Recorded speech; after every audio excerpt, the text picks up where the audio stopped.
Ну, пользуясь случаем, я хотел бы поздравить всех присутствующих с Новым годом, пожелать всем всего самого хорошего, самого наилучшего.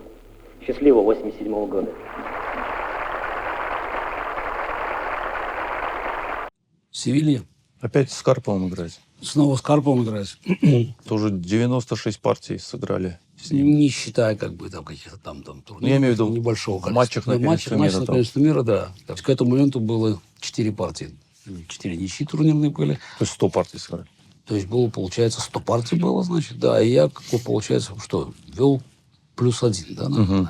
Да, 86-й год, да. Значит, я выиграл, там было, получалось 5-5, значит, по победам, а тут, значит, я выиграл, значит, 10-9 у меня счет был, да. 5-4 я выиграл. Причем интересно, кстати, вот в 86-м году, я помню, вот уникальность этого матча была в том, что... Карпов одну партию черными выиграл, что он безнадежно, вот эту 18-ю партию. Угу. А так все шло в одну калитку. Там 8-1 белые выиграли. Угу. Просто на всякий случай. Ну, да. Потому что я там выиграл партию только белыми.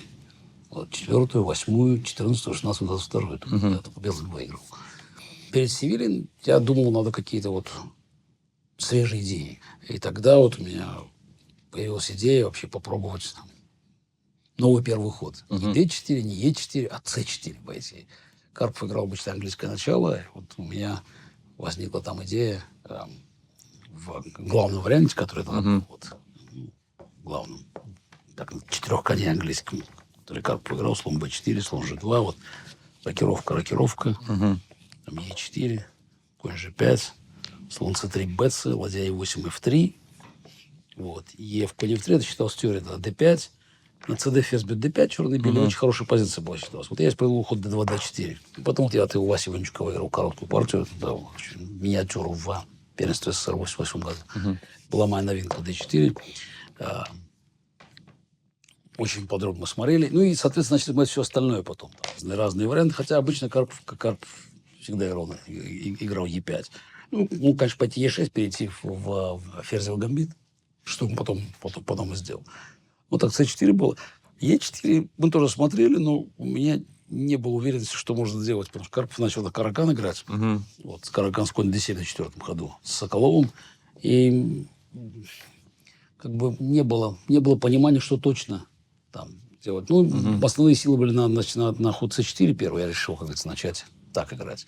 А черными, ну, естественно, ферзевый гамбит мы, конечно, смотрели. Как всегда. Классика. Да, уже дебют. Это, по-моему, Владимир еще говорил, что да, ферзевый гамбит, дебют матча на первенство мира. Да, есть такое дебют матча на выражение. первенство мира, да. И с 83-го года, когда я уже осваивал это перед матчем с Качным, я все время как бы в резерве имел ферзевый гамбит. Если чего, значит, сыграем классику. Неупорно. Одно главное, конечно, оружие Грюнфельд был. Смотрели много очень. Грюнфельд там, естественно, ферзь Б3 смотрели, и другие системы.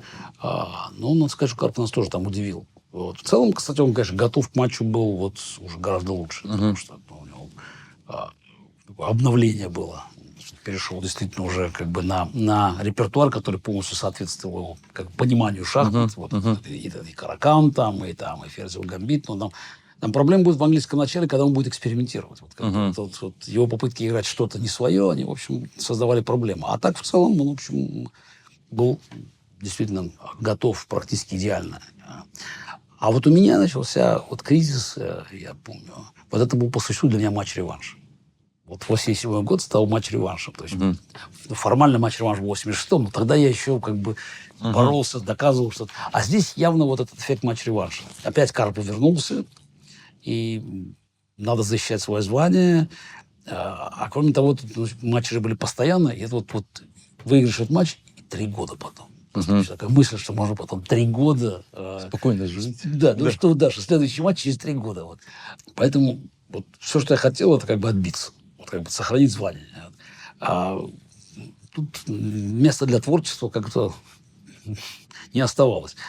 Начался матч тяжело, потому что первая была ничья короткая, а во второй, значит, я исполняю уже. На нее пошел C4, Карпов уже удивился. Он тут конь F6 поводил. Так, значит, и вот, значит, мы играем, значит, эта позиция возникает у нас. Ладья E8, F3. Я, значит, жду, значит, И Карпов хоть Е3. Оказалось, это вот Зайцев еще в каком-то там дремучем году, когда они с Коршуновым готовились, придумал Зайцев. Кстати, очень хорошая идея. Е3. Вот. И вот здесь я там задумался, я не знаю, насколько, минут на 80, что ли. 80, да, по-моему. 80. Чуть ли не рекордное. Не, рекорд. Что-то был... Что делать здесь? И, на самом деле нашел очень интересную игру. Тогда пошел там D3, D5, по-моему, ферзь B3. Там, то есть действительно интересную игру нашел. Но время-то отдал. И сложная позиция была. Не разобрался сам, не хватило времени. Начиная с поражения белыми. Хотя в четвертой партии Карпов уже так не пойдет. Кстати, интересно, он вот чувствовал, что бить на F3 и D5 ходить не надо. А потом я, кстати, Васю спрашивал, почему он так сыграл. Е в конь F3 D5. Вася так мялся, как бы, потому что он и с Карповым немножко работал перед этим. Но стало ясно, что Карпов его уговорил проверить. Вася проверил. Быстро, да? Быстро проверил. Вот там очень интересно было. Е в конь F3, значит, D5, D4. Конь Е4, причем Вася все быстро сделал. Ферзь C2, DC, как бы вот это вот. Ладья B1, ключевой ход тогда. Вот. Такие редко такие ходы вообще удалось находить тогда. Ладья B1, F5, G4. В общем, машина подтвердит, что это лучшая игра совершенно. До 1987 года эта идея была очень качественная.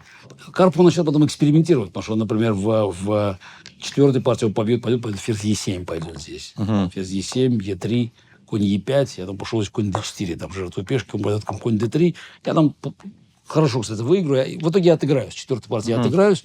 А вот с пятой партии начинается кошмар. То есть, как бы, пятая партия... Первые два Грюнфельда Карпов раскачивался. Он вообще любил так раскачиваться. Там, когда он ходить играл, в матч, да? Да, когда он играл там Грюнфель G3, ну, понятно было, что это как бы так на раскачку посмотреть. Там какие-то там микроидеи есть, но ничего особенного. Хотя в первой партии у него мог быть перевес.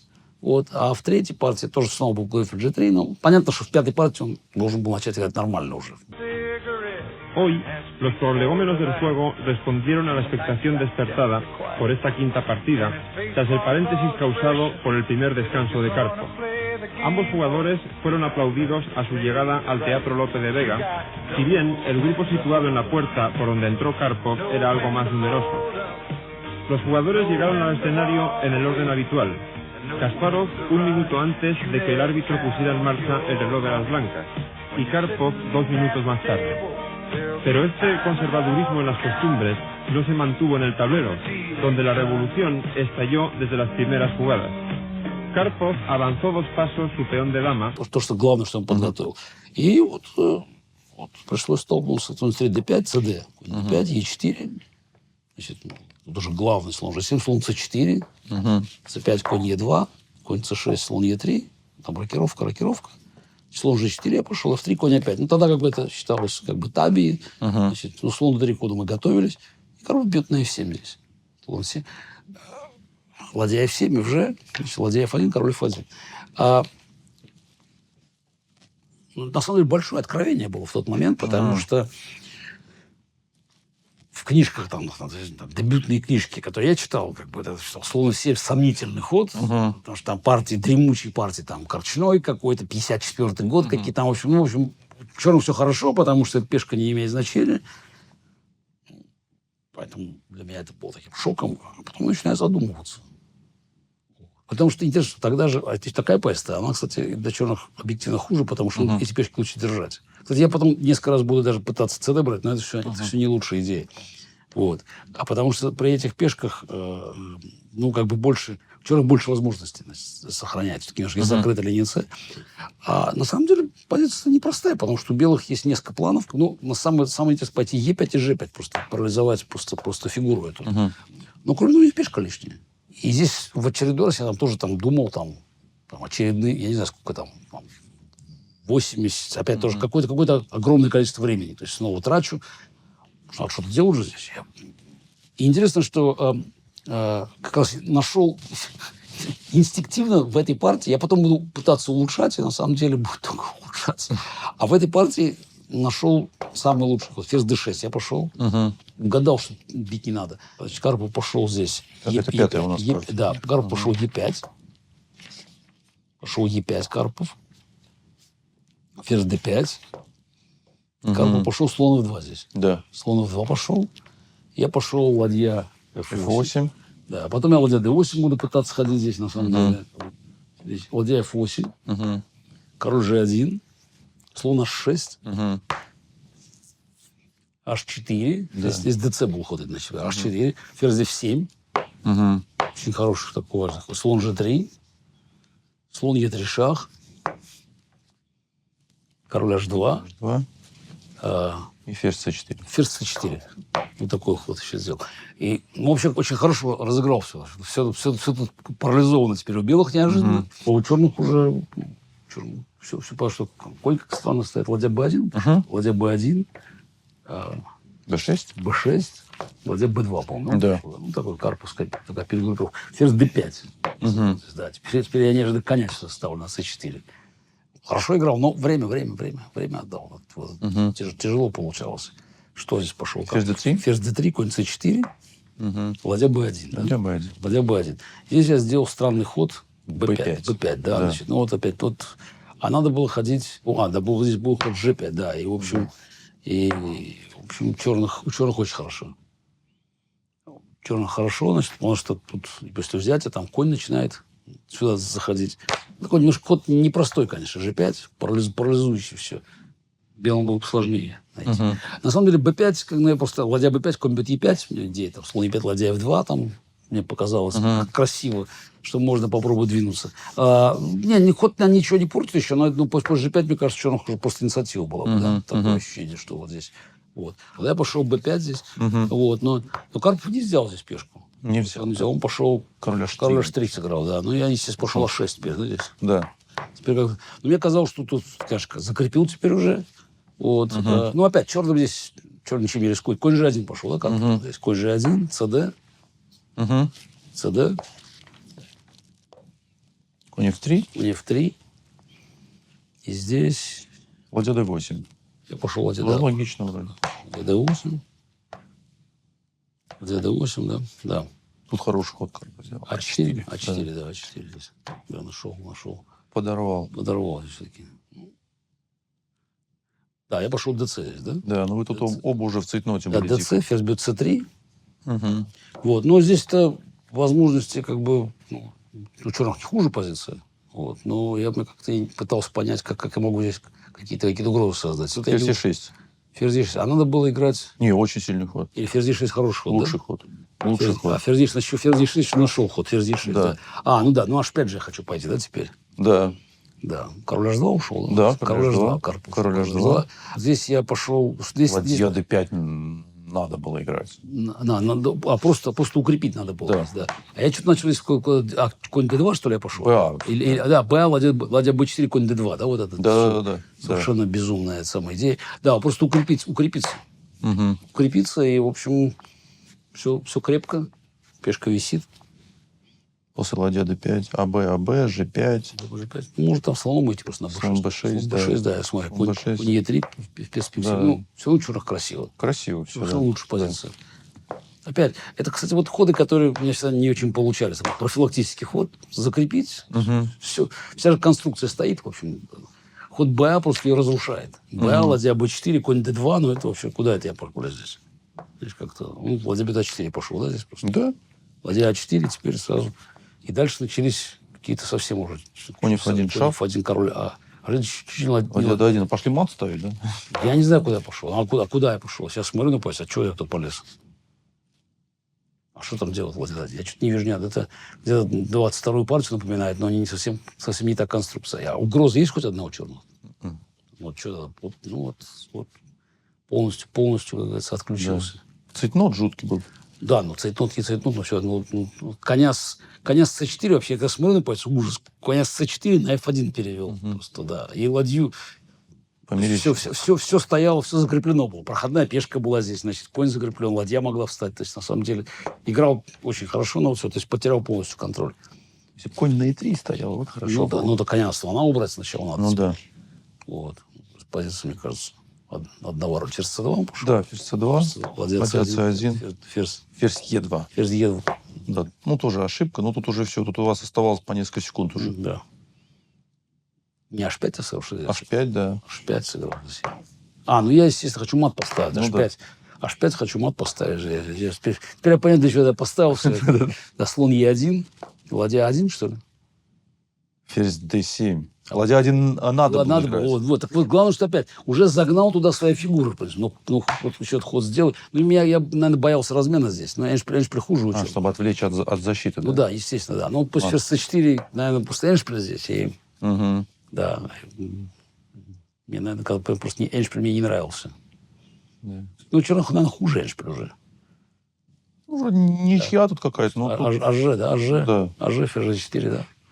Ферзь C4, ладья C4, ладья C1, ладья A4. Можно так пойти, да, ладья C1, ладья А4. АЖ. АЖ. Ладья G4, ладья C6. Ну, в общем, какая-то ничья тут. Ну, да. опять же, тут... Ну, наверное, у белых... позиция острая все-таки. Ну, да, но для цейтнота, конечно. Ну, ладья Да. да. Но я тут какой-то ход, безобразный ход ферзь D7 сделал. На ладью напал, да. Ну, да, но продолжает он, знаешь, угроза матов. Да. Ферзь бета 6, К сожалению, да. просто зевок пешки оказался, да. Еще вот это вот, я же еще это зевнул.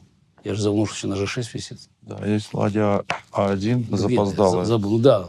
Ферзь G6 сдался. Да, вот буквально там стой король на G7, там, и оно могло по-другому сложиться. Kasparov jugó con mucha precisión y logró un activo contrajuego en el tablero, pero fue dominado por las manecillas del reloj. Karpov jugó bien en ambos frentes y por eso terminó ganando. En cualquier caso, ambos han demostrado hoy la grandeza del ajedrez y del deporte y han emocionado a los cientos de personas de todas las edades que se dieron cita en el Teatro Lope de Vega, escenario de un drama mudo pero apasionante. Такой шоковый да. момент был, потому что новая система реально. И я, в общем, понял, что там есть проблемы. При том, что вот попытки в 7-й партии, в 9-й там какие-то искать паллиативы, добром не кончили. Как часто бывает, там домашние анализы, там, то, что мы там на ходу пытались искать, это было хуже, чем вот это. Вот. А в 6-й партии... Карпов тоже в C4 мучился. Он тоже там, значит, он там какие-то искал свои паллиативы. Там какие-то с Фианкетто играл, не те схемы играл. Вот в 7-й партии я там в какой-то момент... вот и 7-я, и 9-я, на самом деле, но особенно 7-я.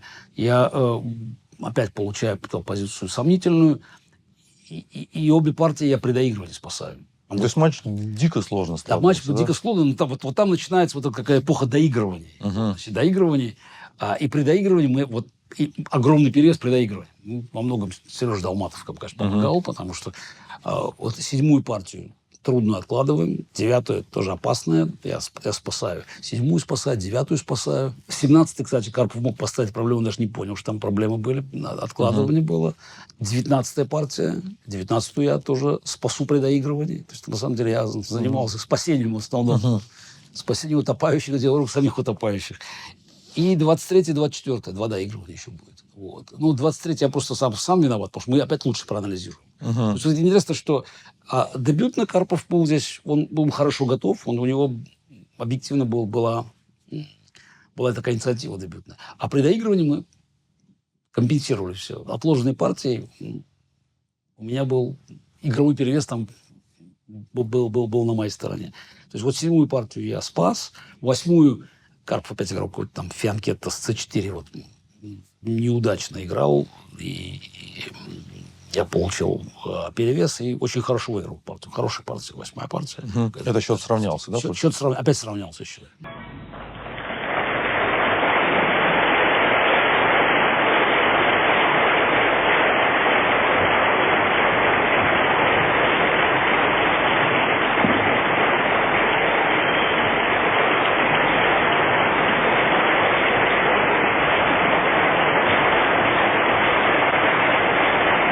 В 9-й партии я как-то там отскочил, вот, а 10-й...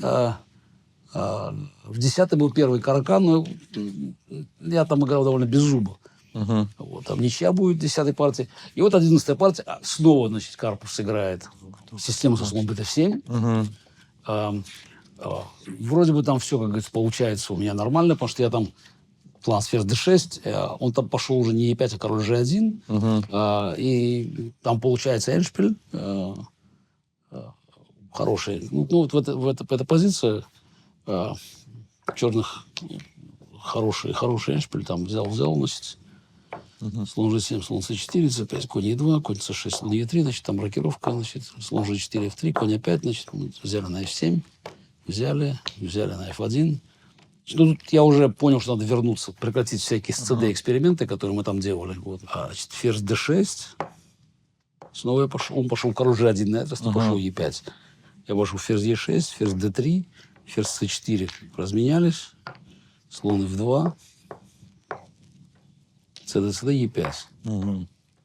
Вот. D5, ну это у черных хорошая позиция. Объективно, конечно, хорошая, но играл я его безобразно. Слон H6. Тоже не... H4, наверное. Да, H4. Слон D2. Слон D2. И самая лучшая эта идея была... Нет. Ладья D1. D1. Слон А5. Слон А5. Вообще странная очень идея. Все эти Да, ладья C1. B5. Нападает. Да, B5. Ладья C2. C2. Конь D6. Напали на E4. D6, конь G3. Конь C4. Ну, в общем, видишь, король F1 пошел, Карпов просто начал переводиться. Ну, конь F1 пошел. Или конь F1 пошел, да. Конь F1, здесь как бы конь F1, конь D6, конь G3, конь C4. Король F1, да, король F1. Нет, G5. Или G5. Нет, король F1 нет, это потом. Или G5. Потом опять повторили, в общем, так. Вот, король F1 вот в этой позиции. Нет, G5 я что, слон B6 пошел, что ли, здесь? Где я пошел слон B6? Король F7 вы пошли. Король F7, тоже бессмысленно, что все движения. Король F1, король E7. Король Е7, слон C5 шах. Да. Слон C5 шах пошел и Карпов, да. Король F7. Тут я понимаешь совсем плохо. Король F7, ладья F2 шах. Король G7, ладья F6.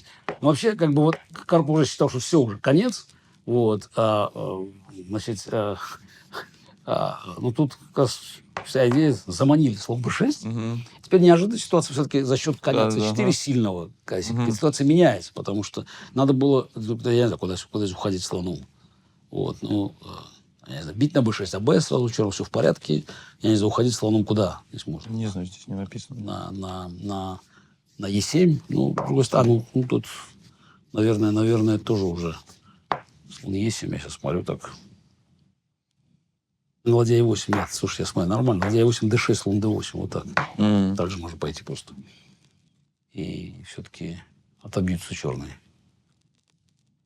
Конь на G3 безобразно стоит, все-таки не успевает. То есть, на самом деле, я вспоминаю момент, потому что это самое. Я как раз я был недоволен своей позицией, но тут почувствовал, что можно сбить Карпова. Потому что, на самом деле, если бы подходил бы королем, непонятно, что черным точно было делать. Ну, где-то на слон B6 ориентировался, но пешки не было. Вот. А он так соблазнился этим, я пошел слон B6, и он почти, у него сходил на C6. Ну, вот, как говорится... Значит, и надо по такие ходы зеваются. Знаешь, конь назад возвращается. А тут белым горе. Карпов так точно шок был. Слон B6, конь C6, слон C7, ладья C8 еще. Ладья F8. Ладья F8 шах, король Е2. Ладья F7. Ладья F7, да. Стороны, да. Ладья F7. Да, значит, ладья F7. Слон D6. Слон D6. Ладья D7. Да. Слон C5. Слон C5. Конь А5. Конь А5. Я не хотел пешку-то отдавать. Конь А5. Конь F1. Конь F1. Коня немножко выиграл. Да. Ладья, вот здесь ладья C7. А вот, здесь я все-таки это самое. Я вот понял, что сейчас надо просто разменяться. Черт, какие-то шансы на ничью у белых есть, мне казалось. Вот, значит. Поэтому я решил просто ладья слон D6, ладья C2 шах. Король D3. D3, ладья А2. Конь E3, король F7, ну понятно. Да, конь E3, король F7. Да. Конь G4. Конь G4, так конь C4 конь C4, пошел, да. Да. Конь E5. Конь E5, да, он пошел? Да, конь E5, конь E5. Да, взял, да. Следовательно, партия была отложена в какой-то момент. Там где-то 40-й ход уже получается. Это 47-й, да. Нет, на самом деле она была... Ладья C7 какой ход был по счету был? Ладья C7, 41-й. 41-й? Значит, я начинаю дома спать. Значит, тоже. Ладья C7, значит, дома спать. Потому что, скорее всего, он записал ход Карпов. А вот ладья C7, значит, дальше все по анализу идет здесь. Значит, B4. B4, просто мы там просто продвигаемся все это. Мы проанализировали. Слон F6, B3. Да, потому что кажется, что у него там какая-то опасность возникает здесь, но ничего не выходит. Не успевает. Не успевает. Е5, да, пошел здесь. Е5, да. Е5, и куда-то ладью надо отойти. Ладья G2. Ладья G2, да. Ладья G2. Шаха не Е6, король F8. Да, E6. Е6, король F8. Это ключевой момент. Пешка бы добра. И сдался. Сдался, да. Важно, потому что так еще тут D6 белый выиграть. Ну, король F8. Ну, по нынешним меркам ерунда, конечно, все. А тогда, в общем, было красиво. Так вот, значит, я снова выхожу вперед. И после этого вот желание играть в матч, просто я помню, резко пропадает. Я помню, Вдруг, да? да, потому что Казалось бы, выиграл. тут уже надо отыграться, значит, как бы доиграть до конца, уже я веду, как бы, ну вот фактически +2 же получается. Ага. Ничья в мою пользу. Да. В 12-й партии Карпов уже, вот он, то есть, принимает для себя правильное решение, переходит на ферзевый гамбит снова. Значит, вот. И тогда вот эта система, начинается эта система убила, то, что вот он будет играть конь f6, e3, слон f5. Вот. Я здесь буду какие-то разные паллиативы применять, там, значит, там конь e2, c1, конь e2 какие-то, конь e2, помню, ход делал. В общем, Карпов, 12-я партия, такая маневренная ничья. 13-й Карпов тогда впервые попробовал сыграть систему с вот моему конь f3, ладья b1. Я тогда побил на d4, на ферзь a5 шах, там размен ферзей. Сложная позиция, но потом начинаю его как-то переигрывать, потому что у меня там были... Ну, этот Грюфель я хорошо чувствовал. Там. У него была проходная пешка, но я все время ее блокировал здесь. И получалось такие позиции. В общем, Карпов в итоге должен был спасаться. То есть несколько раз будет такая ситуация, у него проходная по центру этого, но не совсем его игра тоже. И в 13-й в итоге там ему приходится уже отбиваться. 14-я партия я сыграл Каракан опять. Ну, там очень странная ситуация в 14-й партии. Вот как раз, мне кажется, Карпов там вдохновлялся, потому что на этот раз я получил в Каракане определенный перевес, и какая-то вот возникает позиция, ну, белых просто 2 слона, там центральная позиция, ну, можно играть бесконечно долго. Я им предлагаю ничью, Карпов, даже не поверил, потому что как можно такой позицию предложить ничью. Но вот у меня было органическое нежелание играть уже. Вот я говорю, этот эффект матч-реванша. В 15-й партии он переходит уже на ферзь b3, ход снова возвращается. Тоже борьба очень острая. Ну, я там был, я конь 6 играю. И у него будет новинка как раз. Вот там, как раз, вот там они подготовят новинку. Отбиваться у меня получалось. На этот раз я уже был как бы готов. Хотя хорошая новинка была d1, d6. Вот он, вот этот в 15-й партии. Но характер борьбы все-таки был не совсем карповский. А потом наступает 16-я партия. Тут проблема, что давит магия цифр. 16-я партия. 16-я партия в Москве, 16-я партия в Ленинграде. Знаешь, и я почему-то считаю, что должно сработать.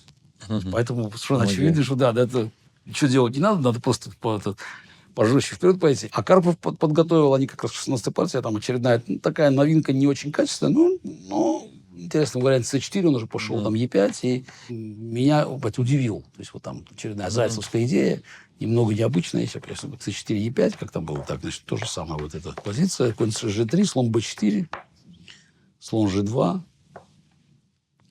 рокировка, ладья e8, пошел Карпов, я пошел d3, Да, d3, слон c3, bc, слон c3, bc, e4, конь d4, вот, как бы это тоже такая теоретическая позиция. И Карпов пошел здесь... h6. Да, здесь он делал ход h6. И я пошел de здесь ход. Да. Очень важный ход. de, конь e4, ферзь c2. Я считал, что... Это была моя новинка, на самом деле. То есть, как бы, это de, конь e4, ферзь c2. По аналогии вот с этими, с Немцовичем, пешки я испортил, но зато сейчас слоны работают. И Карпов пошел быстро d5. Я начал здесь думать, потому что я не ожидал хода этого. Там идея, что там cd, ферзь d5, там ладья d1, по-моему, чуть ли не слон f5 черный. А так и было. d5, cd, ферзь d5, e3. Я пошел e3, я здесь. Да. На самом деле, тут разные ходы еще был. Типа слон f4 есть ход здесь, может быть. Ладья d1, слон f5 тоже есть ход, но там скорее всего, как бы, черных нормальная позиция. Вот. Но я пошел e3, получается, e3, конь опять, по-моему, пошел Карпов, да, если не ошибаюсь. Да. Конь опять, и дальше очень хорошо конями играл. Он e3, конь опять, я, по-моему, шел f3 здесь. f3, конь d6. конь d6. e4, ферзь c5, ферзь c5. Слон e3, конь dc4, слон f2, ферзь e7, да, он ушел здесь. Вот. Ну, хорошо, очень перегруппировался. Ну, позиция белых-то, конечно, не хуже, но я взорвался здесь просто. Я тут считал, что сейчас обязательно что-то случится. На самом деле, у черных крепко очень все здесь стоит. Проиграл, причем по делу проиграл. Просто не понял, что происходит. Счет опять сравнялся. 8-8. Ну, опять, трагедии нету. 8-8, в конце концов. Опять Карпу надо выигрывать. Но тут у меня какой-то вот опять дискомфорт. Я в 17 что-то страндийскую решил сыграть. И Ничего страшного по дебюту не было. Карпов явно не готов был к этому. Неожиданно. Там дебют даже, по-моему, ходы там чуть-чуть перепутал. И, в общем, я уравнял позицию. И уже там, практически ничья. Я вот... я как Эншпиль играл так, спустя рукава. Я помню, мы откладываем партию, значит, я ничья. Прихожу домой и вдруг понимаем, что там на самом деле большие проблемы. Огромные проблемы. Просто вот. В общем, каким-то чудом находим там, в общем, соскок. И я прихожу, а Карпов вообще даже близко не видел. Партия кончается, и я, как правило, было вообще не анализировать. То есть я не хотел с Карповым анализировать. И я тут не выдержал, я просто ему показывал. Просто вот у меня вот прорвало. Да, что он, в общем, неприятно был поражен, да, как бы я нарушил правила. А до этого не анализируют, да? Это в самом первом матче еще был, когда там традиции, знаешь, вот. А потом меня просто там как бы заставили от этого отказаться, потому что там информации больше как бы Карпову приходило. Все-таки был опытнее. Конечно. И тогда Никитин никаких, хоть самое надо отказываться. И во втором уже все, во втором этого... Нет, во втором еще как... Но буквально там могли перебрасывать словами какими-то, да, вот, но минимально был. В первом обсуждали. Но уже в третьем, естественно, ничего не было. И вот с какого-то момента это прекратилось, и вот только в 17-й партии, когда вот мы откладываем, я пришел на доигрывание, и выясняешь, что Карпов там ничего не... Просто там реально там повторили их обходы. Вот. А на самом деле был какой-то очень интересный план. Тогда, по-моему, Сережа Долматов вот это все смотрел. Ужас. Вот, там просто по-настоящему могла возникнуть большая проблема. Вот этот ладейник там 4-4. На самом деле могло быть горе. Оказалось, там опять простая ничья, а нет. А потом вы анализируете. Я помню, как эта история, не помню, когда это было, где вы там чуть ли не 1,5 часа после партии анализировали. Потом уже, может быть, в начале 90-х где-то. Может, потом уже будет. Вот. 18-й у меня был такой небольшой перевес. Ничего там особенного не... Нет, тоже ничья. 18-й, по-моему, была достаточно простая ничья была. Нет, 18-й была достаточно простая ничья. 19-й я уже, значит, не знаю, что точно делать. Грюнфельд меня что-то вот там вот это, то, что в 15-й был, мне не понравилось. Я играю в ферзевый гамбит. Причем интересно, там, значит, вот Карпов, по-моему, я не знаю, ожидал, не ожидал, но он играет систему, которую я играл сам часто еще в первом матче нашем. Потом, одна из систем Макогонова Бондаревского. Безобидная, на самом деле, позиция, у меня какая-то мелкая идея была. Причем я нашел правильную реакцию, а потом, причем увидел правильный ход, но вместо того, чтобы сразу ничью сделать, сразу просто ничья делалась. А я в итоге получаю шпиль без пешки. 4-ладейный без пешки. И более того, как бы, пешка там, проходная там. Нахожу идею как крепости. Вообще обычно, когда ладья стоит позади пешки, это вообще конец. Но 4 ладьи – это неожиданная другая ситуация, потому что одна ладья блокирует, а вторая нападает на пешку. Вот. И также режет короля белого, который, чтобы не подошел. Значит. А ладьи обе должны защищать здесь. И партия откладывается.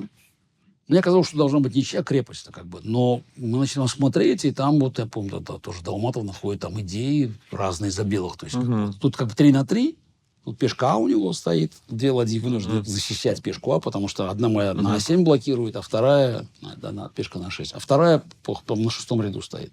Долматов какие-то идеи находит тут на движение пешек и размены всего, и там, значит, как-то все открывается, и какие-то появляются новые возможности у белых. Там, в общем, Карпов... Ничего, просто снова. Тут в очередной раз, как бы, вот отложенная партия, вот это я говорю, 7-я, это очень интересно было, 7-я, 9-я, вот, 17-я, как бы так пронесло так нас, Карпов не нашел этих идей опасных, и 19-я партия. Ничья, причем для меня это уже какой-то алгоритм, значит, надо отбиваться, надо просто, я считаю, сколько партий осталось, 19-я. 20-ю я белым имел перевес, вот такой в ферзевом гамбите, но не хватило. И опять энергии нет на выигрыш играть. А в 21-й, надо Грюнфельд играть. В 21-й, значит, вернулись в Грюнфельд. Карпов снова играет в систему, значит, все. У нас там маленькая идея, как бы вот. И снова характер борьбы. Вот Карпов понимал, что надо играть, как бы, и когда он это играл как в своей манере, было лучше. А я вот иногда уходил, потом возвращался, как бы вот. Как цельности не было. Да, но Грюнфельд, все-таки вот этот Грюнфельд, он не надо было от него отказываться. Значит, первая партия, там мне удалось даже какую-то инициативу захватить, Карпов там вот жертвует качество. В целом уже у меня, наверное, даже лучше позиция была. А ничего предлагаю. Ну, Карпов, конечно, соглашается.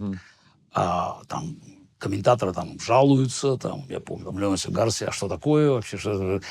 Но у меня опять цель одна, там, партия считает. Осталось 3, из них одна партия черными осталась. Ну, одну-то я должен отстоять. Поэтому 22-й вообще не играю, там какую-то совсем простую систему применяя в ферзевом гамбите. Причем Карпов 22-й, он тоже магия цифр, боялся. Вот. Мне никакого желания играть не было. Ничья, все, осталась одна партия, значит, надо отбиться. Значит, после 22-й партии. В общем, опять тайм-ауты были взяты так, что вот последние 2 партии остаются. Мы готовимся, значит, 23-й, значит, Грюнфельд. А Карпов снова ушел конь f3. Значит, на самом деле решил пойти. Но конь f3 мы, в принципе, готовились к такому, то есть развитию событий. c5, значит, вот конь c3, d5 я уже планировал пойти, чтобы все-таки играть Грюнфельд. Ну, тогда еще e4 ход только начинал набирать обороты. e3, конь c3, bc, g6. То есть вот эту позицию, d4, слон g7. То есть вот мы немного смотрели. Вот, и я, в принципе, довольно уверенно здесь разыграл дебют здесь, 23-й партии. Активно провел, хорошо, ферзь c7, ладья b1, ладья d8. Не, b6. Или b6. Ферзь e2. Ферзь e2. Ладья d8. Слон e4. Слон e4. Слон e4, да. Слон e4. Да, и здесь, в принципе, слон b7, для вообще матча слон b7 было достаточно. Потому что размен dc там была бы, скорее, ничья. Но тут меня снова обуяло желание, кстати, я пошел конь c6. Не, пошли слон a6. Я пошел слон a6, c4. Да, конь и потом c6. конь c6, да. Конь c6, да. Хоть захотелось поиграть активно. d5, d5, f5. да. Ну, все-таки невозможно. Слон d3, шел Карпов здесь. Да. И я пошел e5 здесь. Ну, вот хочется... Да. Тут все равно, когда e5, значит, e4 белые должны пойти. Да. Конь d4. Да. Конь d4, cd. Ну, это напоминало мне структуру, когда с Петросяном у меня была здесь. Слон g5 пошел Карпов. Да. И здесь я пошел ладьей, и здесь я сделал чудовищный ход. Важнейший темп потерял здесь. Я пошел ладьей на f8. А надо было ходить на e8. Потому что все равно брать нельзя, под e4 попадает. Вот ладья e8. И это был важнейший момент, потому что слон f8, поле f8 я здесь блокировал. То есть на f3 я там успеваю пойти f4, а потом я его заблокирую. А потом просто заблокирую его. И все. И там ничего особенного у белых ничего не может быть. А после ладья f8 я теряю... Я не знаю, почему я сюда пошел. Он пошел f3 здесь, да, кажется? Или ладья c1. Ладья c1. Ладья fc1. Ладья fc1. И сразу вот здесь темпа не хватает. Ладья c8. Ладья c8, да. Но здесь и слон d2, наверное, да? Ну, да. Слон d2. Вот темпа не хватает. Да, темпа не хватает, и здесь приходится бить фе. Вот. Еще ладья f7, a4. Ладья f7, a4, но уже все. Но уже, понимаешь, тут я не успеваю, потому что все время там будет вот он опять c5, он прорывается раньше времени. То есть я не успеваю закрыть позицию. Все, значит. Вот. И мне приходится здесь брать на e4, да? На e4, ферзь бьет e4, но это уже такое горе. И слонов сейчас... Ладья c f8. Ладья c f8. Ну да, f3. Да. f3, слон c8. Да. Слон c8. Вот. И позиция неприятная у меня, но... Опять слон f5. Слон f5. А b. Нет, ферзь e2. Ферзь e2, слон d3. Ферзь d3. Не, ферзь e2, ладья e8. Или ладья e8. Да. Нет, ладья e8, да, он позже слон e4 поставил сейчас, да. Слон e4. Слон e4. Слон f8. Слон f8. Ферзь d3. Ферзь d3. Такая идет возня. Да. Слон c5. Наконец, по крайней мере, перевел сюда слона, но немножко другая ситуация. Ладья a1. d1. Ферзь d7. Да, ладья сейчас. Ладья e1. Ферзь c8. Мне выигрывать не надо, король h1. Да, ладья c7. Ну так, на месте, да, все пока? Ну да, пока все на месте. Ладья а b1. Король g7. Ладья ec1. В общем, тут какая-то идет... вот тут уже слон e4. Слон e4, да. Fe, да. Ладья f7. f7. Вроде все нормально. Не, все-таки же... чуть-чуть неприятно, но... Ладья f7. Ферзь g3. Ферзь g3, да.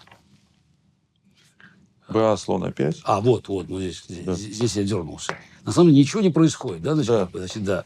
И здесь снова вот как ну, крепкая позиция стоит. Ну, пусть белые пробиваются. Ну да. Пусть пробивается, ну, как может быть. Вот Б. После БА, как понимаешь, на самом деле это уже две связанные проходные. То есть, как бы, если рухнет. Опять за временно активный ход какой-то, вот, значит, я там... Ну, видно, что какое-то состояние было Ну, нецельное, конечно, естественно, да. некомфортное. Но можно ждать просто. Ну, хорошо, а что белые сделают? Ну, там, стоим, я не знаю, на ферзь c7 пойти можно здесь, как бы. Ну, пошел так, ну, пошел подготовить ладья f8. Ну, я сейчас смотрю на позицию. Ну, и что, и какое, и где здесь горе? Вот. А после Б сразу слон b5, конечно. Или ладья 1 пошел. Да, правильно. Слон опять, ладья f4 Да, пошел. Да. Ну, да. естественно. Захотелось угрозу создать. Ладья e1, Ферзь А6. ферзь а6, да? Не, ну какая-то активность такая. Ну что, слон d2. Да, слон d2, ладья f7, Да. ферзь Ферзь d3. d3. Все, активность закончилась. Да. Ладья e f8, Да. h3, ладья f2, Ладья f2. Какой ход это? 39. Да, ладья f2, значит, да, свет ход. Ладья a1, Ладья 1, вот здесь смотри. Ладья 1 я пошел ферзь f6. f6, да. Здесь Карпов записывает ход. Значит, значит, после ладья b1 близко к выигранной позиции белых. В общем, мы смотрим, значит, ничего хорошего не нашли. Потому что ладья b1, как бы, ну, они потихоньку начинают здесь это самое, все это. А реальных угроз здесь нету. Но я вот чувствую, что Карпов ладья g1 запишет ход. Покрепше. На всякий случай покрепше. Вот. И он так вот записал ладья g1 ход. Ну, я не знаю, какой ход будет. Я прихожу нервный, потому что ладья b1 мы спасения четкого не видим. А после ладья g1 у меня перегруппировка. После ладья g1 здесь h5, по-моему, да, пошел? H5. Да. После ладья g1 уже почему-то очень важный ход надо успеть сделать. Я уже не помню, почему. Но здесь теперь все хорошо уже. H5. Ладья a5. Ладья a5, ну это... Ферзь e7. Да, все. Слона не зевает. Не, все здесь укрепились. Ладья b1, но он потерял темп важный. Вот. И вот h4. Мы успели, здесь очень важно создать... Пешку сюда пришла, и у черных там контр-игра, значит. И дальше он не успевает здесь ничего. Ладья a6. Ладья a6. Ладья 8 f7. Ладья 8, да, значит, ну, это. Ладья e6. c6. Ладья c6. Да. Вот он немножко начал смущать. Ферзь f8. Ферзь f8. А я контр-игру создаю. Видишь, ферзь f8, да. Игра создается. Ладья g1. Ладья g1. Слон e7. Слон e7. Или вот... И тут тоже, кстати, очень... Ну тут да, тут на самом деле начинаются разные. Тут где-то у меня была же идея слон b4. На самом деле здесь уже у черных нормальная позиция. Я не уверен, что слон e7 лучший ход здесь был. Вот. Но, в принципе, слон, по-моему, слон b4 еще был ход здесь у меня. То есть, на самом деле... Позиция слон g5, потом он слон e7 вернуться. Ну, слон e7 я пошел здесь. Ладья e6. Король h7. Король h7, да. Здесь. Вот это, все это, в принципе, вот эти конструкции у нас были уже. Здесь пешку брать почему-то очень опасно. Потому что слон d6 и... Вот. И там начнем атаковать сами. Ладья слон e1. Слон e1. Ладья f1. Все логично. Да. Слон d2. Слон d2. Слон c5. Вот это сейчас... Почему ладья f2 не пошел здесь? Вот здесь момент. Вот у белых тупик. Значит, я пошел слон c5 здесь. И у меня уже какое-то ощущение, сейчас что-нибудь сотворю. И Карп очень сильно ладья c6 сделал здесь. Да. И здесь возникает проблема, то есть на самом деле. Ну, дальше ладья f3, зевок. Да. Просто зевок. Причем самое смешное было как бы зафиксировано. В смысле? Ну, вот вся идея, в каком-то из анализов со слона 6, то, что я зевнул, взял так, ладья c7, король h8, слон h6, вот. Это на самом деле все было зафиксировано. То есть где-то... причем я... Вот, в смысле, вы шли по анализу? Была ошибка в анализе? Смотри, анализ же там был довольно такой был... хаотичный. Да. Но, тем не менее, вот то, что я говорю, что он ладья g1 дал темп, пешка встала на h4, я это помню даже сейчас, что важно. И вот эта расстановка, вот эта, в принципе, вот она как бы она фиксировалась уже, что здесь выстраиваемся. А главное, что, есть в этот момент, человек пошел сюда, обратно, а почему не пойти ладья f2? В чем смысл? Как бы пусть дядя ходит. На самом деле, пусть ходы делает. Но у белых реально ничего нет. То есть черные все поставили идеально здесь. Ну пусть ходит, пусть покажет что-нибудь. не пошел ладья 2, слон c5, и он, Карпов, ну, потому что мне казалось сказать, угрозу взял, ладья f1 шах и d3. На самом деле, идея же какая, что взял, ладья f1 шах, ферзь f1, d3. Вот ловушку уже захотелось. Вот. После ладья c6 начинают на себя сразу дергаться. Хотя здесь, по-моему, тоже еще все было нормально. Да, слон b4 можно было слон пойти. b4 можно было здесь пойти еще. Да. Тоже все было нормально еще. Тоже ничего страшного. Можно на слон g5, там на слон e1 есть ход же, да? Угу. Там, да. Просто все еще было нормально. Угу. То есть, и время было. В общем, представляешь, да, вот такая ситуация.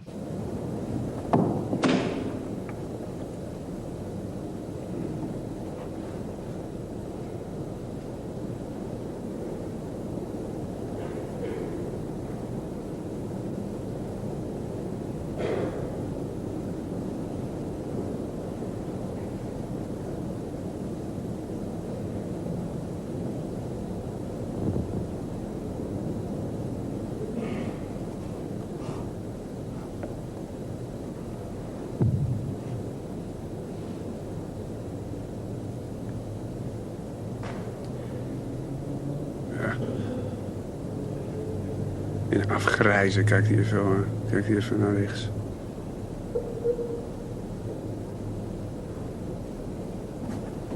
Paf. Zo. Zo, ja.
Осталась одна партия.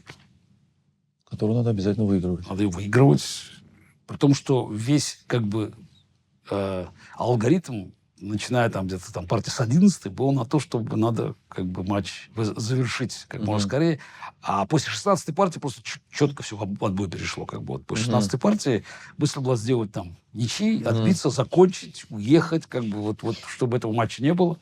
А тут 24-я партия, на самом деле, какие шансы? Никто никогда до этого последнюю партию матча не выигрывал. Тем больше, чем выигрывать еще? Вообще непонятно. Какие варианты вообще есть? Каракан начали смотреть. Какие там варианты? Е4, там сложные. Но у меня ничего в голову не лезет. Что-то смотрели там варианты у Белавы, там какие-то там тоже длинные варианты, там с взятием пешки на b7, какие-то залезать. Но я думаю, что тоже, я помню, мы пошли куда-то там в карты сыграть. Какая подготовка была? Это вечером. Партии жизни. Да, играли мы там, в Белот играли немножко. А потом начали что-то смотреть. И главное, что я поспал. Я не знаю, как удалось, но я где-то примерно часов 5 поспал. Карпов, я думаю, не спал, кстати. Да? Мне так кажется. И вот у меня вдруг такая мысль, что... я свои впечатления вспоминал, ощущения перед 24-й партией в Москве. Такая зеркальная ситуация. Что мне было бы очень неприятно, если партия затянулась. Я думаю, хорошо, давай попробуем как-нибудь сыграть. Абсолютно что-то такое левое. Буквально перед началом партии, я говорю, знаете, теория, никакой теории не будет. Играть будем подольше.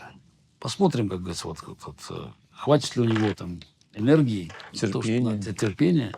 На то, чтобы... Хотя вроде это контринтуитивная именно идея с Карповым. Который как-то и терпеть может, и то, и все. Да, но 24-я партия вещь особая. Он же тоже, на самом деле... был бы у него тайм-аут, он бы, конечно, себя пришел. Он же тоже не ожидал. Он же приходит на 24-ю партию, вдруг он звание может вернуть. А 23-я партия же тоже для него была сюрприз. Он же, ну, я думаю, психологически он тоже как бы уже видел 12-12. Мы приходим, c4, конечно, e6, естественно, карп ходит. Я пошел здесь конь f3, d5, b3. Не, вы g3. Я пошел g3 сначала, да. Потом b3. Да. Конь f6, b3. Да. b3, да. Вот g3, d5. не, он пошел конь f6. Ну, у вас перестановка. Да, да, неважно, да, да. Неважно. Вот так, короче. Да, вот так, b3, b3. Значит, слон e7, Да. слон g2. Да. Рокировка. Значит, здесь он начинает думать, потому что, ну, я думаю, в голове у него уже все сложилось, потому что партия будет продолжаться. Как бы надо какую-то расстановку. Ну, он самую, даже не c5, он даже там самую такую прочную, b6. Слон b2, слон b7. Я e3 там играю.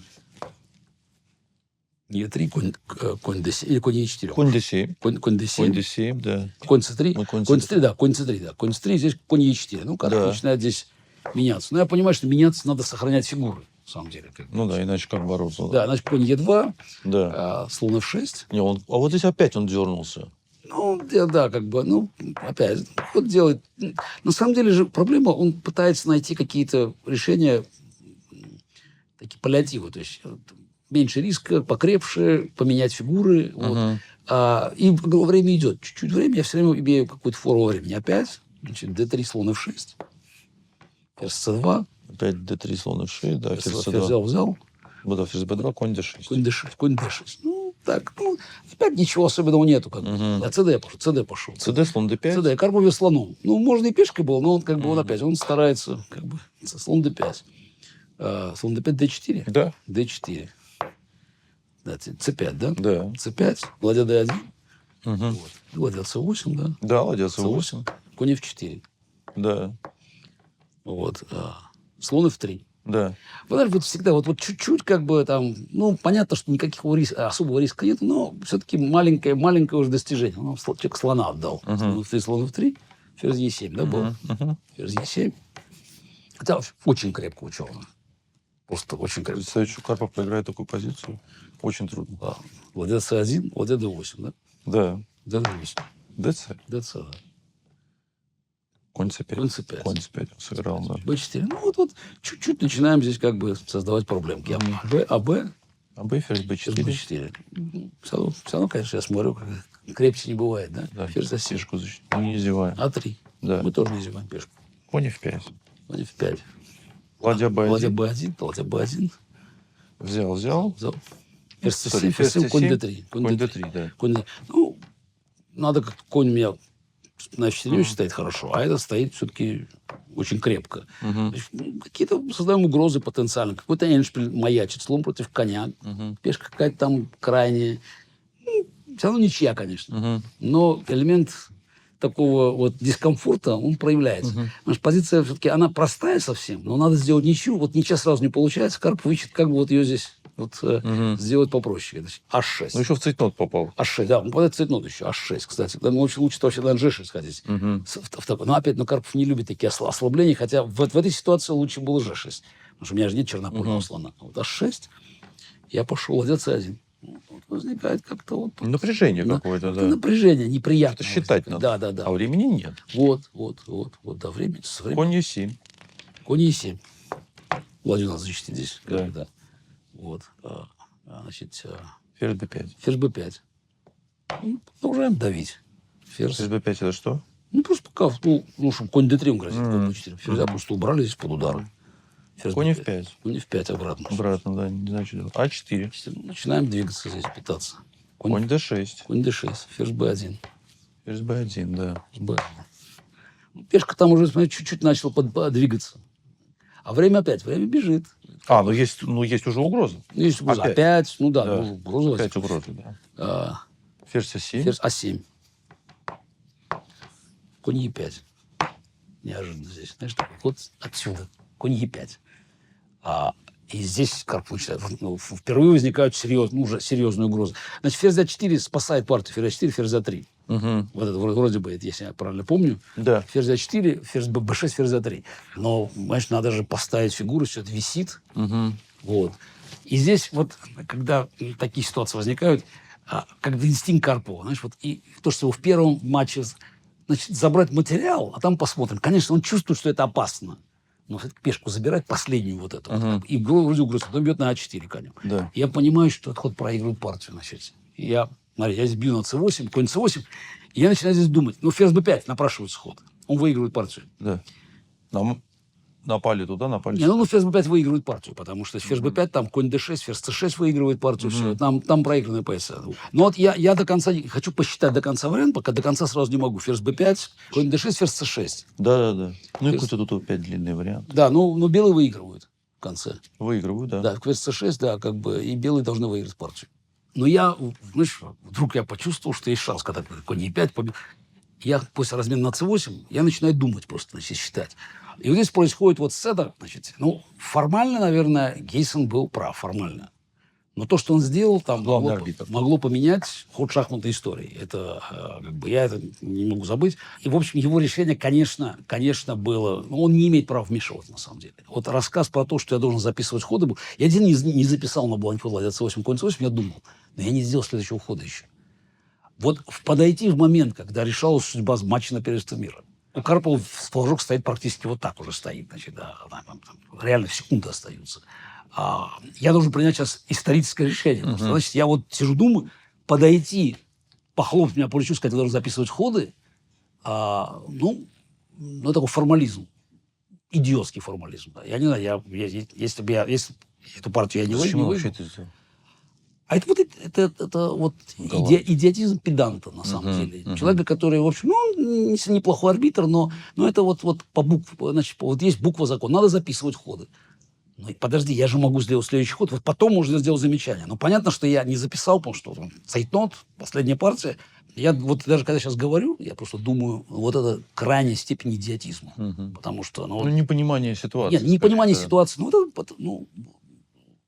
А это считается у нас там, знаешь, арбитр, там, профессионал. Шахматный арбитр – это вообще отдельно. Это отдельно, это отдельная история, но я в момент с ужасом вспоминаю, потому что, когда я вот сижу, вот, знаешь, вот свыше 3 лет, 3 года, 3 месяца, мы уже там играем, если считать с первого матча.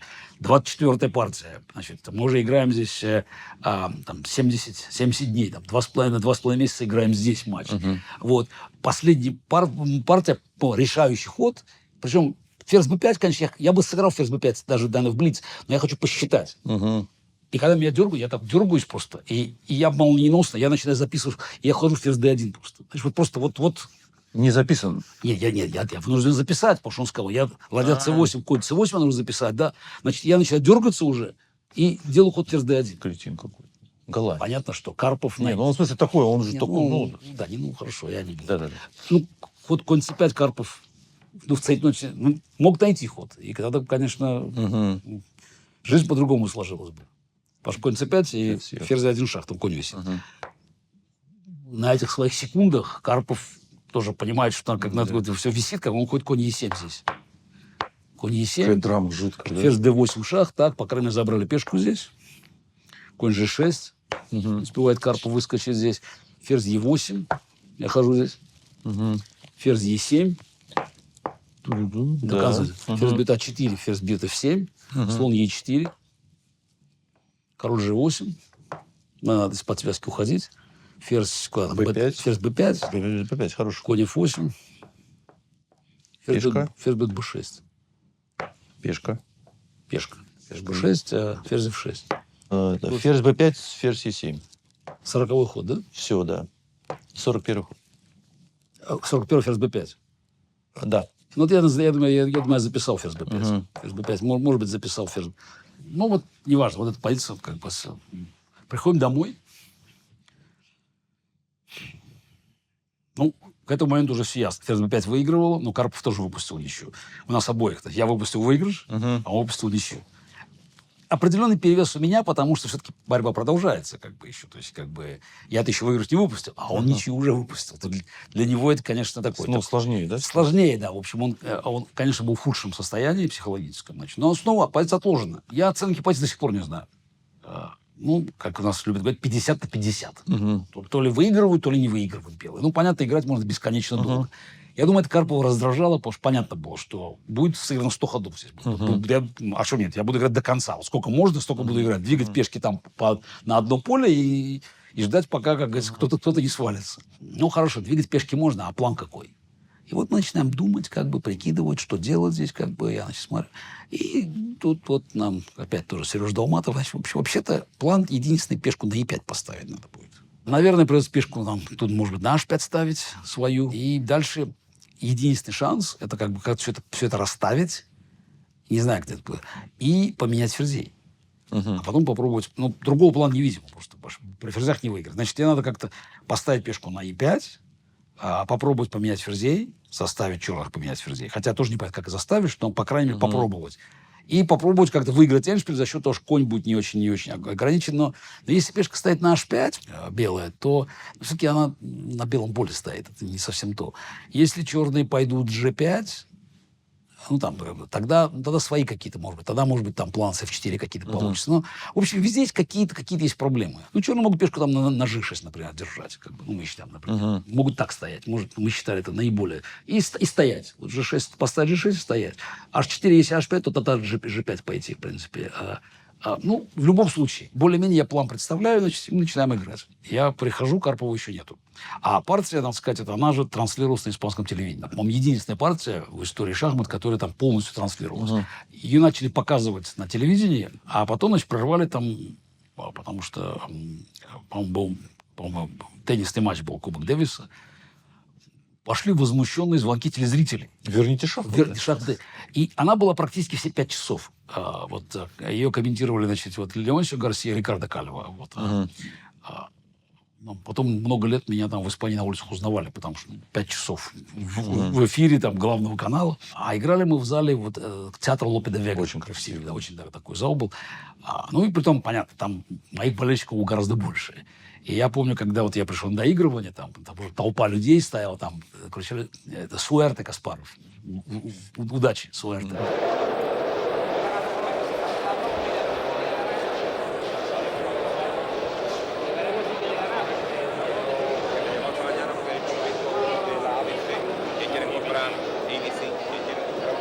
Был вдохновляющий такой. Значит, вот мы, значит, должны доигрывать. Там компоманы собирать совещание, потому что, значит, матч надо закрывать. Там, а партия может продолжаться очень долго. Бесконечно долго. Да. Нет, как формально она может снова быть отложена еще. Как бы, тогда же мы 2,5/40 играли контроль. Да. Соответственно, если там 88 ходов, то, в принципе, ее можно отложить снова. В правилах там что делать никто не знает точно, потому что партия же должна закончиться, чтобы 24-я партия продолжалась. В общем, там собирается какое-то там совещание, да, это консилиум, что делать, выясняют. Я прихожу на сцену, я сажусь. Я как от белых сижу, значит. Карпова нет, он что-то опаздывает. И вот я хорошо по моменту, он появляется. Ну, слушай, это была уже 120-я партия, да? Ну, да. Слава богу.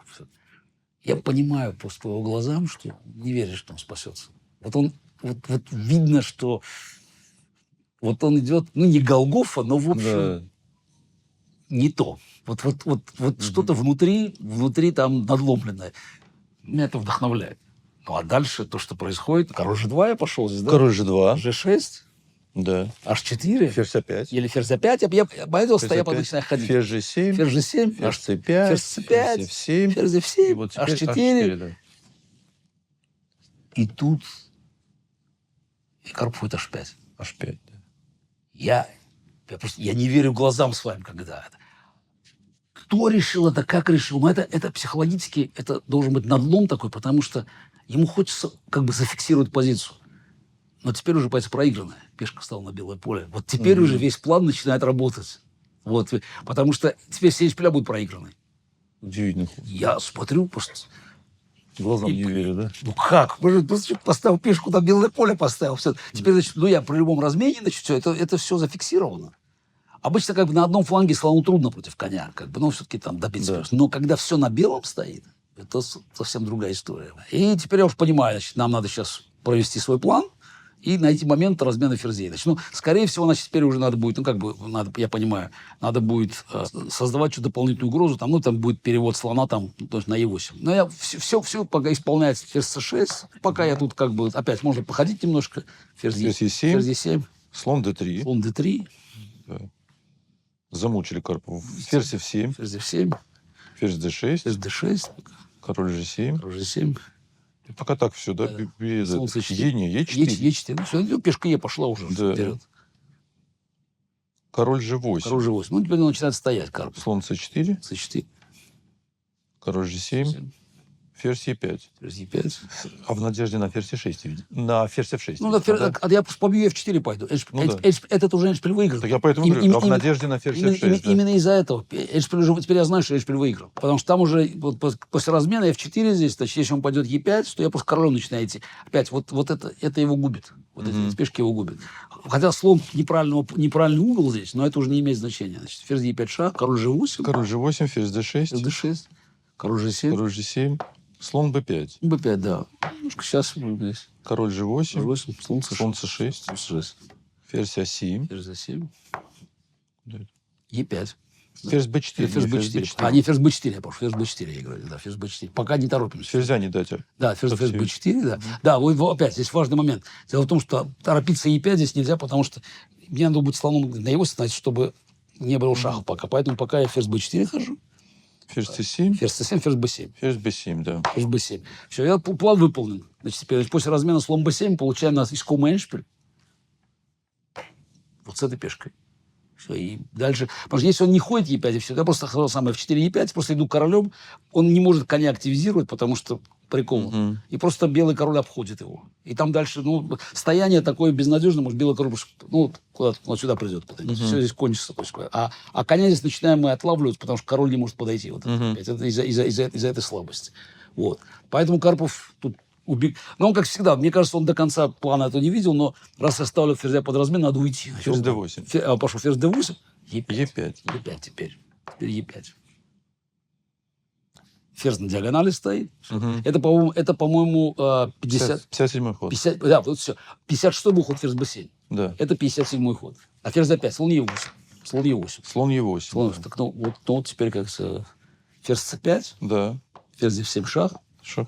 король h8, слон a4. Слон А4. А теперь мы его куда ведем? А на e4. На E4. Через d1, f3 на e4. Ферзь D5 шах. Ферзь Король d5 H2. шах, король h2, ферзь c5, Ферзь C5. слон b3, слон b3 пока, Напали. Все. ферзь c8, ну да, ферзь Ферзь c8, C8. слон d1, Да, слон слон D1, D1. ферзь C5, король g2. король G2. Ну, слон переходит на e4 теперь. У мамы всегда стояла, значит, сделали специальную, значит, такую доску, такую, ну, вырезана была, и была финальная позиция. Вот. Кстати, тоже интересно, 13 фигур в финальной позиции. А он здесь сдался, да? Здесь Карпов ну, он уже, я уже сижу, он собирается с силами, чтобы сдаться просто. Но что самое интересное, что ни он, ни я, мы не видим, что у черных есть последняя ловушка патовая. Значит, ну, и белый, понятно, что слон сюда переводит, черный ничего делать не мог, наверное, стоять просто. Значит, да, он там ходит там, ферзь b4, слон e4, там ходит, а ферзь c5, слон, там, скажем, слон e4, ферзь b4 можно пойти. И теперь после, там, слон g6, там, конь g6, ферзь g6, есть ход ферзь b7 шах, там, король ферзь g2 шах. Пад, на самом деле, пад. То есть, на самом деле... Обалдеть. На самом деле, можно было там знал, походить, там, значит, да. в принципе, там, у нас ферзя там, поставить на c5, вот, в момент там, хода слон e4, там, ферзь c5, значит, и кажется, что, значит, в принципе, если ферзь бьет e5, тогда шах так выигрывает. Вот то, что я, кстати, считал, я прикинул, ну, да, сейчас пешеный тут проигранный, вот. А то же самое, ферзь d5 шах, ферзь g2, и ничья. Что ни он, ни этого не видели. Ну, выигрыш-то понятно, что у белых простой есть, как бы. Там просто это самое. Здесь не торопиться. Ну, ловушку можно на ферзь b4, да. там, я говорю, там можно там, пойти, там, на f3 можно пойти было. Или в этой позиции, там, можно там король h2 пойти, например, здесь, на ферзь b4, например. Король h2, ферзь b4, слон g6, конь g6, ферзь g6, там, ферзь h4, король g2.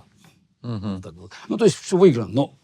Но к этому моменту... Мало ли что. Как бы. Не, ну как, естественно. Потому что Надо было я пробовать. честно признаюсь, что я этого не видел, он этого не видел, но... Как я уже сказал, он психологически был обречен. Он просто собирается силами, сдается. Потом мне рассказывает наш руководитель делегации, который, значит, ведет совещание. И вдруг какой-то мальчик-демонстратор прибегает и говорит, Карпов сдался. Там обсуждается, что делать, там просто как там проводить матч, там надо закрывать его. Карпов сдался. Как-то они очень быстренько проводят закрытие, там так, тяп-ляп. В общем, матч завершился. Ну, вы помните его вообще состояние? Мне вот интересно после этой партии. Карпова? Нет, я не помню. Я просто помню, что со мной случилось. Как раз я вот... Там даже видно... Я, значит, когда заканчивается, я поворачиваюсь, там стоит Литвинов, и я на него прыгаю и кричу 3 года. Свобода. 3 года. Вот это я хорошо помню. Значит, просто... Opgeven. En dat is meer een fysieke daad. Hij moet het verkroppen.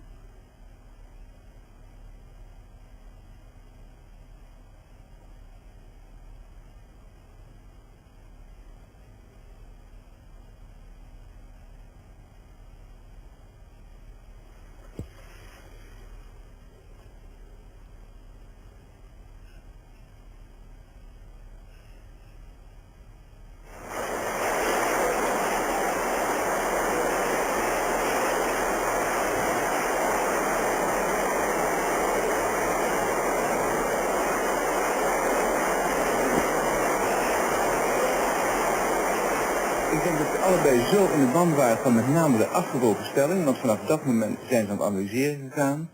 En Kasparov heeft op alle mogelijke manieren proberen aan te tonen dat met name de ZH5 van Karpov naar zijn gevoel de beslissende fout was.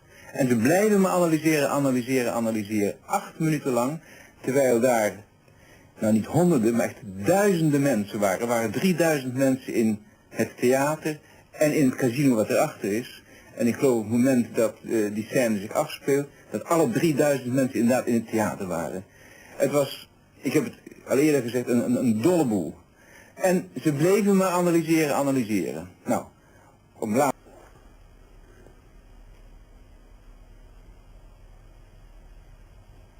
En dat is links in beeld Campomanus. En dat houdt in dat iedereen razendsnel verdwenen is. En dan tot slot, wat is er mooier dan te eindigen met een lege zaal. В 24 года он в очередной раз сумел переломить судьбу.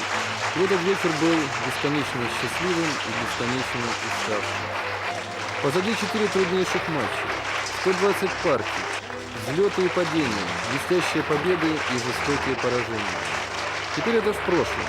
Можно расслабиться, можно не думать об очередной партии, об очередном матче. 2 часа назад, при доигрывании 24-й партии, в почти 40-месячном шахматном марафоне Каспаров поставил победную точку, а точнее восклицательный знак, и на 3 года сохранил высший шахматный титул.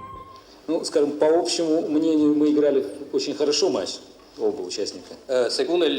Según la opinión general, ambos participantes jugaron bien но при этом допускали много ошибок. Sin embargo, cometían y bastante frecuente errores. И это еще раз говорит, что, как говорится, ничего идеального не бывает. Eso quiere decir que no existe nada ideal. Если кто-то будет указывать на некоторые недочеты организации, Bueno, si alguien va a señalar sobre algunas de las deficiencias de trabajo del comité organizador, то организаторы могут смело сказать, что они сыграли в ничью с участниками. entonces los organizadores podrán decir que hemos empatado con los participantes. Я помню, что вот мама мне сказала, что ей перед началом партии там Милунка Лазаревич позвонила, она там болела за меня. Гроссмейстер она, югославская, сербская гроссмейстер она. Она, кстати, много делала тогда в шахматном мире. Она позвонила маме, сказала, что вот никто не мог, но Гарик может, значит, вот так. Какие-то люди верили. Ботвинник сильно по ней не верил, поэтому... Не верил? Нет, в 24-ю партию нет, никто не верил. 24-ю, ну, я тоже не верил, что 24-ю. А как можно? Да, выиграть у Карпова по заказу. Да. 24-ю партию. Тем более, что сам по себе ход матча был, как говорится, он диктовал другую логику. Но важно опять, что Карпов тоже, у него не было времени собраться и подготовить все-таки. Ну, одно дело как бы хода делать хорошее, а другое дело еще психология. И эта партия, на самом деле, оказалась такая, она наполнена именно содержанием психологическим, потому что как бы за качество ходов, ну, здесь не стоит переживать, понятно, они были не лучше. Но вот то, как Карпов постепенно ухудшал позицию, вот, вообще вся драма, которая сложилась, да еще тут Гайсона добавить, на самом деле, это, может быть, там одна из самых драматических партий. При том, что ее шахматное содержание там не ахти какое, но ее спортивное значение и психология, конечно, да. Вот так вот закончилась эпопея первый этап этой эпопеи, как бы вот, ну, как первый этап. Ну, вот. такой основной этап. Основной этап. Еще будет впереди еще один матч, но это уже как бы другая история. Карпову надо будет проходить претендентский цикл. Вот. А у меня, ну, задача будет доказывать, что я вообще там чемпион мира. Не первый среди равных, а первый по-настоящему. Хотя, понятно, рейтинг у меня выше, там, я по всем параметрам там нахожусь на самом верху, но впереди Кубок мира. Это все-таки серия турниров. Я причем помню, да, Никитин говорит, очень рискованно. Ну, опять, психология такая. Это же Кубок мира. А если не выиграть Кубок мира? Он говорит, я говорю, и что, теперь не играть в шахматы из-за этого? Вот, это, кстати, он боялся очень, да, что не, ну, это старая, как бы, такая старая школа вообще. Что надо вообще, ну, как бы, зачем брать на себя лишний риск? Чемпион мира уже. Потом уже этот Владимир Яковлевич Дворкович, папа Аркадия, который работал с мамой моей, потом со мной, часто в Ленарес мы ездили. Он тоже все говорил, ну, что-то какие плюс 8 набирать. Потом уже проблема будет, можно набрать плюс 5. Зачем? Вот куда вот все это надо? Это же ставить новый... Это некоторый такой менталитет, может быть, такой. Потому что и Никитин, и Дворкович, вот оттуда люди все-таки, ну, может быть, не надо все-таки уж как бы... Аккуратно. Вот тогда, да. Вот Кубок мира, Никитин, ну, может быть, все-таки это самое, ну, вот опасно. Можно же не выиграть. Ну, у меня просто другой подход был. Как есть такая возможность. Просто, мне кажется, вам еще просто нравилось играть очень. Не играть-то, ну, помимо всего кроме того, челлендж был какой-то, знаешь, да, ну, хорошо, зато много идей есть, как бы. Там уже появлялись какие-то отвлечения всякие, там, ассоциации гроссмейстеров, там, потом в СССР события происходили, там, это, демдвижение начинается, то есть я там... но в 80-е годы еще идет... Так, жизнь носит практически шахматный характер, да, и Кубок мира для меня был такой возможностью доказать свое чемпионство и в турнирной и в борьбе.